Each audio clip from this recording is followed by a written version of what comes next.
Hello, everyone, and welcome to Your Spirited Life. Today, I have the pleasure of being joined by Michelle Casto, who is an international best-selling author, a speaker, and a purpose and success coach.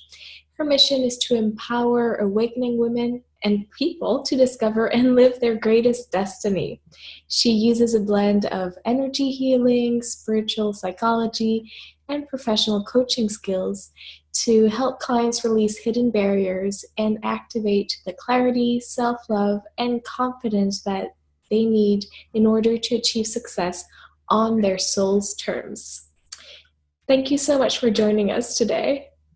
Thank you so much for the opportunity to speak about our subject. Yes, and you actually came up with a subject for our conscious creation discussion today, which is master your conscious creation by befriending your inner saboteur.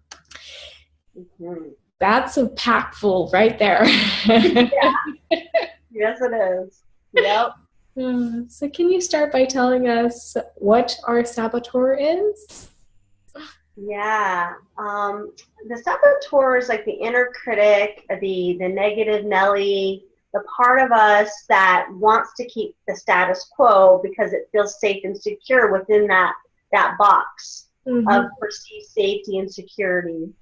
And so it's a subconscious set of patterns, beliefs, thoughts, and feelings that will run in the background, almost like a computer program. Like you have our computer programs open and there's ones running in the back. It's kind of like that. So if you're not aware that it's there, it can pop up, and especially gets activated when we get close to making changes and positive choices in our life, because we're starting to step out of our comfort zone. So in my coaching practice from the day one, I have been working with and bringing on board and befriending my client's saboteur so that they can move forward, more easily and quickly. Mm-hmm. And so how do your clients befriend their saboteur? Because you start them off, but... Yeah, well, first they have to know that they have one, right? And then they have to start recognizing it and seeing it for what it's doing. And a lot of times it's just talking sort of negatively or making you feel sort of badly about yourself, maybe bullying you a little bit or telling you what you can't do, or you're too this or you're too that. So we start to look at the self-talk. And I actually have a process that I walk my clients through. It's about, depending on the client, 4 to 6 sessions, and it's called Fire Your Pesky Saboteur and Hire Your Inner Rock Star. And basically it's an energy process where we get to know that part of us, because I believe that there are subconscious parts within us that until we bring them on board with our higher purpose, they can be actually working against us, right? And so kind of going like this instead of going like this, moving forward. Mm-hmm. And so that's the process that I take some of my clients through. And one part of it is getting to know it, befriend it, even giving it a name. I'm sure this is a pretty common practice in coaching, giving it that name so you can talk back to it. Mm-hmm. And, a lot of those names are quite funny. There's a lot of Oscars or Grouchies or, negative Nellies, that kind of thing. And then once you have a name for it, as you know, you can start to befriend it. You can start to work with it and really show it the love and attention that it's really calling out for. I mean, isn't it one of the worst feelings when you start on board on a project for yourself in whatever area of your life, and you self-sabotage? Maybe some people on our call or on our video today, our interview, mm-hmm. don't have that perspective yet that's fully formed. Like you accompany your clients through really recognizing that inner voice, which is not helpful to us. Mm-hmm. Is it ever helpful? Maybe that's the first question. It does serve a purpose. It has gotten us to as far as we are in life, and many times, we're in a pretty good place in life. It's served a purpose. We've hired it to do a job. The process that I'm speaking of, though, is kind of like a reorganization of a company, right? So we put new people in charge and things kind of move around. It has some really great skills. One of them is being hyper vigilant of looking out for trouble or taking you down a wrong path, that might be expensive or heartbreaking or would hurt you. So typically that part of us is really trying to do the job of being discerning. Mm-hmm. And discernment is it's even beyond intuition as far as I'm concerned in the spiritual intelligence modality. Because discernment is able to see and feel and know where the good energy flow is and to move towards that, or where to back away or stay or say no thank you for something that isn't a vibrational match. Mm-hmm. So basically what I've seen, Sabine, is that it does have great qualities. It's just that it's not in the right position anymore. And so a lot of times the saboteur is in the head, and that'll just run us around in circles, or it'll be too vigilant and not let anything new come in. So what I found is that when we move the energy into the heart space and we start to allow it to do what it's naturally good at, which is to be discerning and to move us towards what's right and good for us, then our purpose and our goals and everything that we want starts to magnetize more easily through the heart space. And really conscious creation, when it's done correctly, is through the heart and not the head. And a lot of folks are stuck up in their head about what they think they want based on a lot of programs that are incorrect. I really love that image that you're giving of reordering or our inner functioning and just reassigning it, because it does have a role in that, at the basis, it's our survival, right? Yes. So, we can thank it, but not give it as much space or give it a space that's more appropriate. Thank you so much for clarifying that and suggesting that. And I mean, in what's happened to me physically, I don't know if it's something that you tune into in terms of manifestation. We often speak of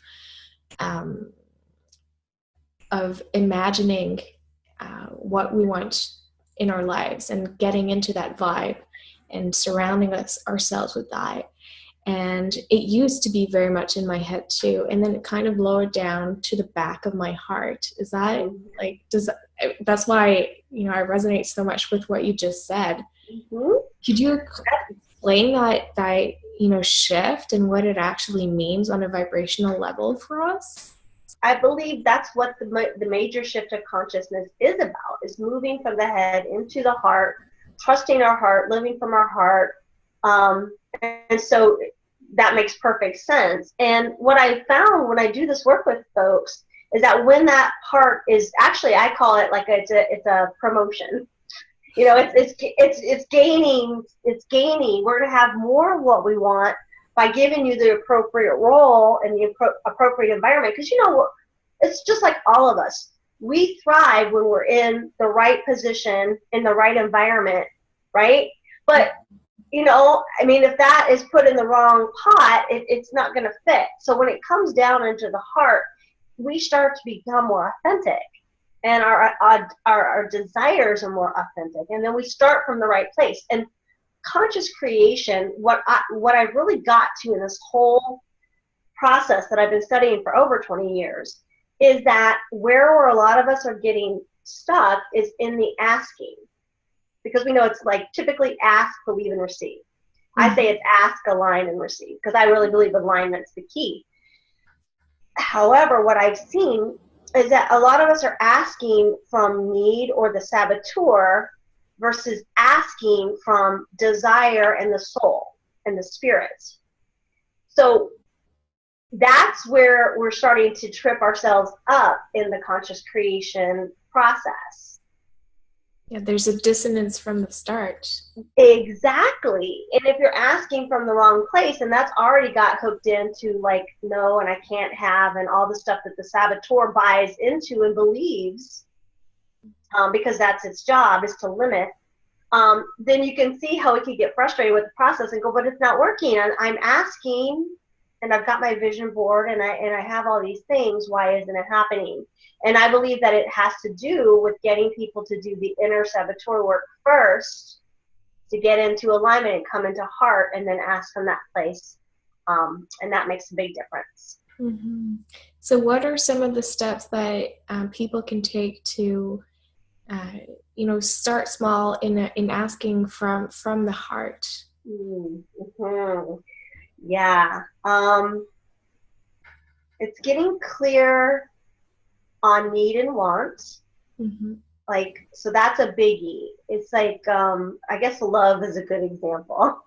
Because a lot of us are like, where's my soulmate? And a lot of times it's coming from a sense of lack or desperation or scarcity. There's not enough good guys or good women or this kind of thing. And so that's a really good place to start. And then it's to really get clear on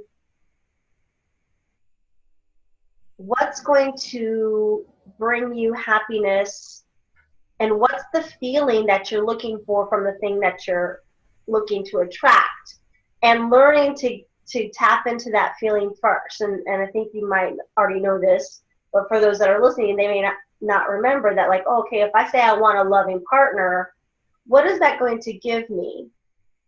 And so the feeling for some might be security, for another might be excitement, another might be connection, love or support. So once you get the feeling or the essence of what it is that you really want from the thing that you're asking for, then you can actually start to go into your heart and go, okay, heart, how can we have this now? Or how can I give this to myself now? This is a good starting place too, to get clear truly on what you desire, and then realize the big secret to manifesting is that you already are that, and it really already is in you, in this like hidden treasure chest of all that you are and all that is. And we're getting a little off of what you asked, but it all comes back to it's here, and looking here first, then to create from that space outwards. Mm-hmm. Thank you so much for that perspective. And it really feels like when we ask for things that are specific, and that's good, there's nothing wrong with it, but we tend to forget the underlying vibration that we're looking for. And if we're asking for a soulmate or for a better house or this or that, that's like a hologram of that core feeling or desire, and that's really what we should be looking at first. Yes. What are inner attunement? I love that you're making the heart symbol. Inner attunement is outer attainment, right?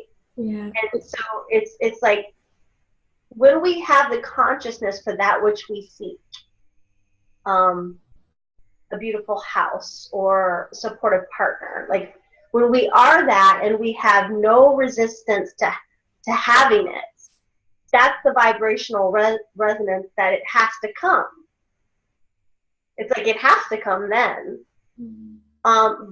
And so many of us, as we started the call, are in resistance or coming from the saboteur part that is afraid to get what it wants, because basically we're out picturing a lot of what we experienced as a child, where we didn't get a lot of our needs met or some of our needs met.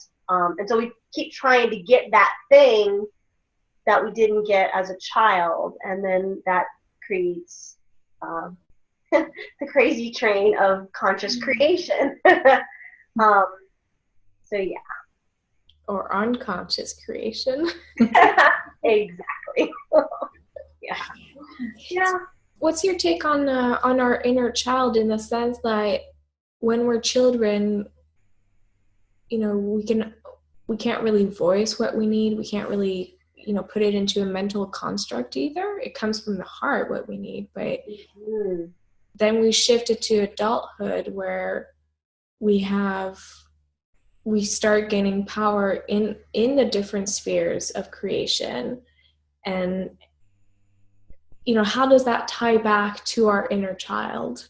How can we nourish it and appease it? Mm-hmm.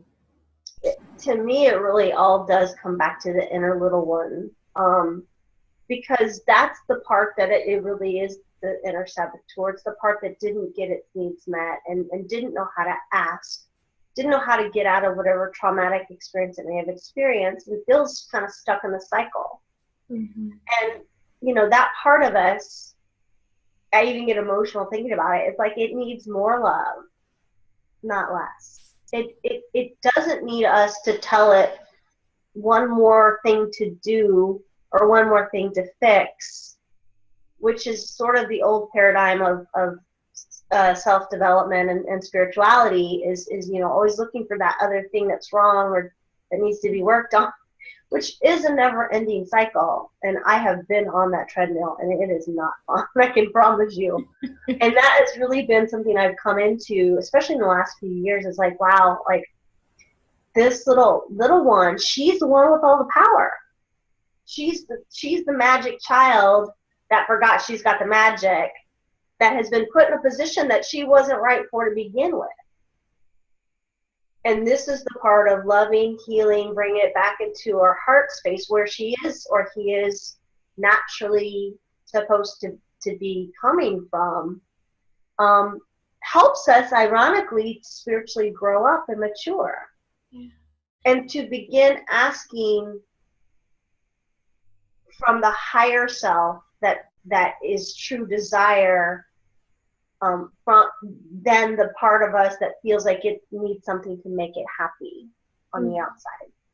And I think one thing that's important for us to realize also for our inner child is that you use the term trauma, but that, that's like an extreme for some people who have lived that when they were children. But our inner child, all it wanted was love, as you were saying, and Mm-hmm. any little, misvibration towards that, it kind of accumulated that. So to be patient with ourselves in the sense that our inner child has accumulated things that we don't need to delve into. I don't know if that's something that you agree with, that we look too much, as you were saying, into healing this, and this, that, and then the list never ends. But just to take it as a whole bubble that just needs more love infused into it. Yeah, really it is like that. I feel like the new paradigm of healing is being like an angel and rising above all the story, up and out, or even down and in, which is sort of like an awakening, right? Mm-hmm. It's just moving out of the space of, that there was something wrong or something missing. There's a great quote by some Indian guru that said, the only obstacle is thinking that there is an obstacle, and sometimes it's that simple, and yet our minds can be looking for all these answers and solutions. And really the best thing that we all can do, and that's why it's said so many times and it becomes almost a cliche in our industry, is the self-love and the self-acceptance, which opens up the door to release us from this prison of trying to fix or even understand.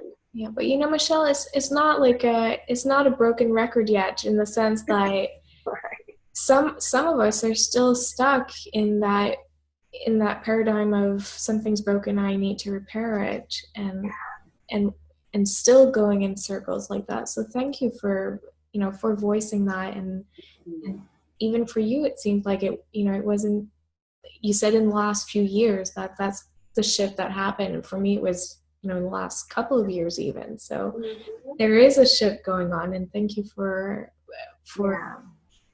putting the light on it. Yeah, thank goodness we're awakening to that there is an easier way. Yes. Because honestly, people that don't know about conscious creation, if they knew what it takes, what we've had to go through to create our lives, no normal person is going to sign up for it. It's just been a ride. And so thankfully there's been these leaders of the light, that have gone first and been sort of the pioneers to kind of figure this jungle out. How do we make a path through finding ourselves again and really releasing the most sabotaging idea of all, is that we're separate from source or separate from anything that we would desire. That's the great lie that has been bestowed upon humanity, that some of us have been trying to get through and work through, and now we see that it really is as simple as, well, it's not even true. Well, we aren't separate. Yeah, I mean, nothing's missing. Yeah, I'm whole and complete, even though all those things might have happened. absolutely.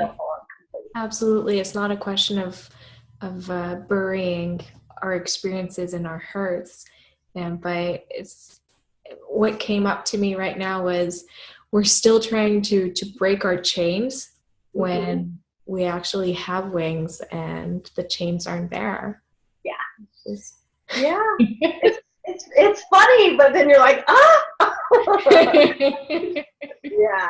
So can we all allow, and everybody take a nice deep breath with all of this, because this is, thank you for bringing us back in. Yeah, we're really deep right now, and it's great. It was like, breathe that in, because it is just, if you understand the word belief itself, actually has the word lie in the middle of it. So much of what we're believing about the way it's supposed to work, even conscious creation, everybody has their little ideas about it and all that, and that's great, and that's why we're listening to your series, is to get the ideas that resonate for us. But eventually, at the end of the day, almost any belief system we could buy into is still a belief system. Absolutely. Yeah. So we have to be very careful what we believe, and especially what we believe. Because don't believe everything you think. Because again, until you, I feel, have done enough purification, and here's another thing that, okay, the truth will first piss you off and then set you free, kind of thing. Yeah. As far as conscious creation goes, we are entitled to miracles. Absolutely, 1,000% yes. And purification's required first. Now that's the piece that people don't want to talk about, is how do we become purified enough to come back to our essence and our truth and our love and our self-acceptance, to have the miracles be a vibration to us now. That's the trick. That's the trick. And I would say anyone listening to your series, one of the key places to get really purified is to look at where you might be sabotaging yourself and getting in your own way. I mean, purification would be, in some sense, just creating space away from what we were talking about at the beginning. Yeah. And is there an exercise or a challenge you'd like to share with our viewers today to help them get into that space from here to here? Yeah, I think I'd say let's play. So we'll do this together. So I just invite everybody just to kind of get into your body and just kind of come into your heart and your stomach, and sometimes it helps to put your hand on your heart and just so imagine something that you really, really desire, something that it's been on your heart to have or create in your life. And feel that, and then ask from your head, what do I really want about this? What do I really want? And get an answer from your head space. And remember your answer. And then if you can just drop down and move your consciousness into your heart, thinking of that desire, and then asking from your heart space, what do I really want about this? What do I really want? And just Just feel if it's the same or different and how it might be different.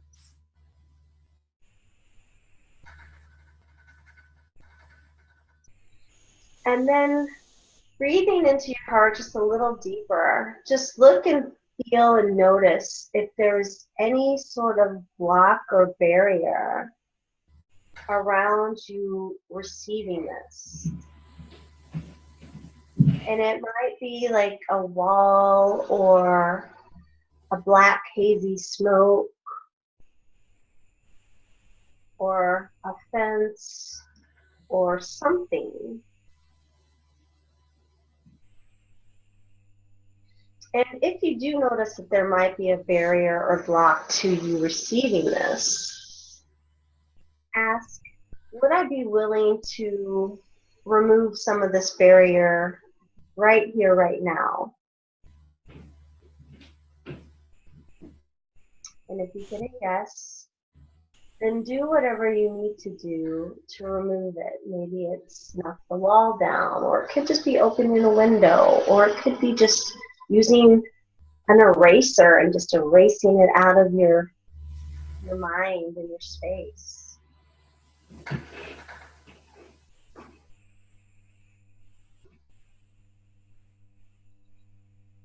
And then notice if there's anything else that you or your heart might need to feel safe to have this come into your life and receive an answer or an image then.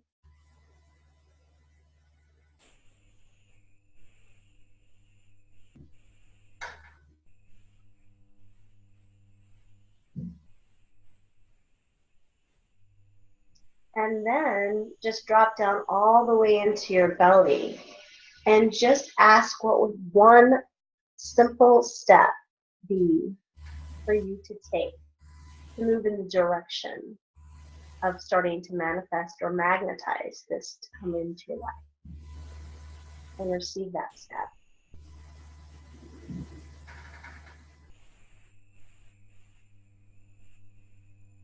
And then when you feel complete, open your eyes and come back. Oh, you look so content over there. Do you want to share anything about what came up for you with that exercise? It's so funny how the brain will go on and on and on, and then you go into the heart and add 2 words. Right? And then going down into my abdomen and lower basin, it was more of a like feeling than words. Oh, yeah. And it ended up with go and smell the roses. Okay. I love it. And I love that you shared that because it is so much simpler. This space will just spin us all out all day long, and it just only takes a moment to drop in. And it usually is, like you said, 1 or 2 simple words, and they're usually very, very pure, simple things that everybody would want. And then when we bring it down into our bodies, and this is where I feel like divine feminine leadership, or those of us leading the light, they help us to get into our body and embody these things. And then we just know a lot of times it's a simple step, right? Smell the roses. How beautiful is that? I might have to wait a few months here in Montreal to get roses, but yes. Oh. And we didn't really go to do anything with the saboteur because that's not what came through. But I would just say one more thing for those of you that were sort of listening and saying, I need to do something with this little thing right here. After the call, go back into your heart space, think of that thing that you want, and then think of the thing that your saboteur is saying to you, or that negative thought spiral. What is it saying? And write it down, capture it. And then the next step would be, to give it a name. Like, what is the name of this part of you that's, thinking and talking this way? And I will tell you, just having a name, you can actually start dialoguing with it a little bit more. And sometimes it's simple as saying, hey, well, thanks for sharing, and we're going to go ahead forward. Or sometimes it's like, you know what, that's not true. I'm choosing to believe this.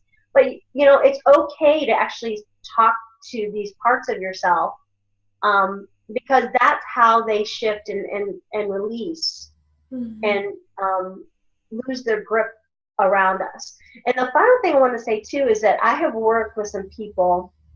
One question I normally ask is, what percentage of your life is the saboteur in charge of? And I've had people with 80 to 90% that the saboteur is driving the car, and then they wonder why they keep going in detours or running into things. Or in accidents. And I have lived it, so I know it when I see it. And anyways, what I want to say is that sometimes you would not believe the percentage, and you could ask yourself, how much of this part is driving me around, and start to put some numbers. All these things help us to get awareness, and with awareness we can start to shift and make new choices. Thank you for that suggestion, because it, even with in my practice in osteopathy with pain, just to be able to put a number on it and then to see the shift was one of the best feelings. Yeah. And that helps our mind to go, absolutely. We need that. We need to know that, okay, wow, I was running at 70% last week, and this week I'm only 30%. Yay. It's progress. And do you know that is the number one thing that everybody wants? Absolutely. It's not money. It's not all these things we think. We want to feel progress. And especially in our self-development, sometimes it's hard to see, because we may have been working the system for 10, 20 years and thinking, well, gosh, where's my progress? Mm-hmm. And one more little tool I'll give you guys is, this is my miracle jar. This is a progress piece. Get yourself a pretty jar or vase, and anything that goes your way or that seems like a miracle or a breakthrough, or somebody's kind to you or something shifts, write it down, put it in your jar. And that helps when those days when you have a tough day will help you remember. It helps put things in perspective. And thank you for the tip. And you will be sharing with our audience a Destiny Activation Kit. Could you please tell us a little bit about it? Absolutely. So it's actually my entire book, The Destiny Discovery, Find Your Soul's Path to Success. So that's new. It's available. And it also includes 5 purpose discovery activations and visualizations and some other goodies. And that's what I got for everybody. So it helps them to get some really good ideas about what their true purpose is and some good next steps to get on that path. Fantastic. Michelle, thank you so much for connecting with us today. It's been a pleasure. Thank you. Take care.